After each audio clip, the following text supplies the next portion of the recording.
Sainte Dévote qui est connue un peu partout dans le monde à cause du virage, Sainte Dévote pour le Grand Prix. Mais derrière ce mot se cache une histoire du passé, mais une histoire du présent.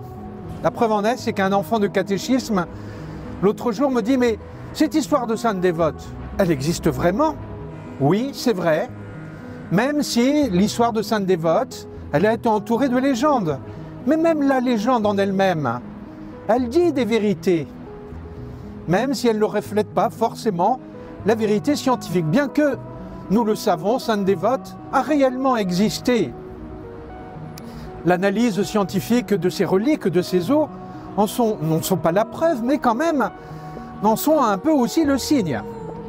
Sainte Dévote, nous le savons, a été martyrisée en Corse. Si vous regardez la carte de la Corse, dans le nord, à côté de l'aéroport de Bastia, en dessous, se trouve une cité antique qu'on appelle Mariana. Sous l'empereur Dioclétien, un des empereurs romains les plus persécuteurs des chrétiens, eh bien les chrétiens, tout autour du bassin méditerranéen, ont été pourchassés, intimidés. Certains sont restés fidèles à leur foi en Jésus-Christ, d'autres non.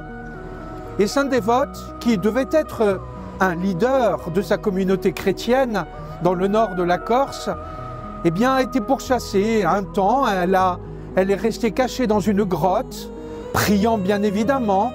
Et on pense à Sainte Marie-Madeleine, par exemple, dans sa grotte. Et ensuite, elle a été découverte.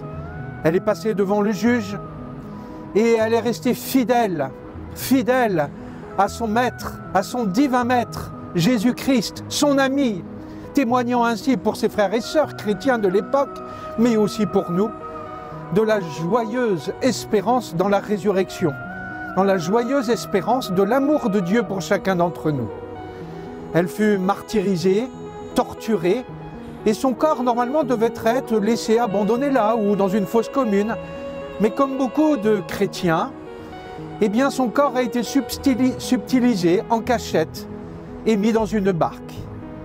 On pense que son corps aurait dû être amené, évidemment, en Afrique du Nord, où se trouvaient de nombreuses communautés chrétiennes à l'époque. Mais des vents contraires ont fait que cette embarcation, guidée par l'âme et l'esprit de Dévote, représentée bien évidemment par la colombe, est arrivée jusque dans cette crique des Gomates, où coule un petit torrent juste en dessous de nous et qui se jette dans la mer. À l'époque, bien évidemment, il n'y avait pas toutes ces constructions. Et Sainte Dévote a été inhumée ici en cachette, mais les chrétiens ont bonne mémoire. Et lorsque l'empereur Dioclétien a permis le culte en 313, les chrétiens sont venus prier sur sa tombe. Après quoi s'est construit un oratoire dont on a encore une trace écrite à l'abbaye de Saint-Pons, où appartenait l'oratoire d'autrefois, ici, dans des écrits du XIe siècle.